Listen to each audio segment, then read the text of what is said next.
we're here and we're talking about new books, new releases for Lamplighter Publishing. And you called me really excited the other night, and you were talking about this book, The Passage, From Darkness to Light. And you said, stop the presses, this is the next book we're printing. It's amazing. It's just a really good book. So can you just tell us a little bit about it? Yeah, I'd love to. First of all, I don't even know how we find these books, and I keep asking the Lord, help me to find the greatest literature that's ever been written, works that are embedded with the Word of God, that teach people about endurance and character and hope, and He just continues to just bless us by helping us find these stories. I don't know if you were in the office that day, but I was finishing the book in the office. In fact, I was not wanting the book to end, and I was just kind of savoring, the last few pages of the book. And I don't know if you heard me, but I was there, yeah. I mean, I just tears started welling up in my eyes. I was going like, oh wow, this is an amazing ending. This is a story about a Jewish young boy who's very poetic.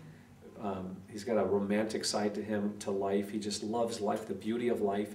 And then there's another boy who's just very harsh, and he wants to go and seek for the gold and the glitter of life, and he's got a little sister. Well, these two boys, they're very opposite, but they become very good friends. And they're kind of like, one boy's seeking for truth, the other one seeking for gold, gold and glory. And as time goes on and you see this, the author has really established this dichotomy of these two pursuits of life, with the little girl in the middle who really possesses the truth. But they don't listen to her. She's kind of like, these boys are seeking after these two opposite spectrums of life, and here's this little girl who's just very quiet and meek, and she holds the truth. And neither of them know it. So as time goes on and the story is set up, and the story, it starts off kind of slow. At first, when I was reading it, I'm thinking like, boy, I don't know if this really is going to capture the heart of my audience, to begin with. But I gave it some time, and I think I got to about the first 75 to 100 pages, and by the time I got there, I was hooked, and because at that time they found this opening in the earth. I think they were over near Cornwall in England somewhere, and he finds this old mine.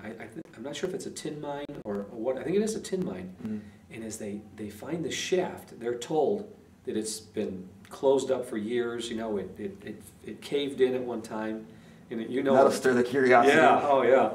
So as they're walking this one day, they see this rock where there's this kind of like, you can see where it was covered in at one time. So they start digging it up, and sure enough, they find an entrance to the mine. Oh my goodness! So they go in there, and the little girl doesn't want to go in there, but they have a light. They have matches, and they go in there, and they have their lantern.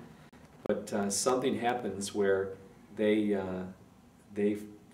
someone who was supposed to have the matches forgot to bring them in. It was the boy who was always looking for the adventure, So he did something wrong. It's his fault that they don't have the matches.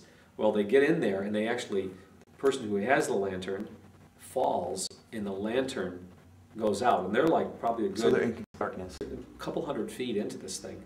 And yeah, and if you've ever been in complete darkness where you can't see your hand in front of your face... Very disorienting. That's what it's like, yeah. And there's all kinds of different tunnels in this place.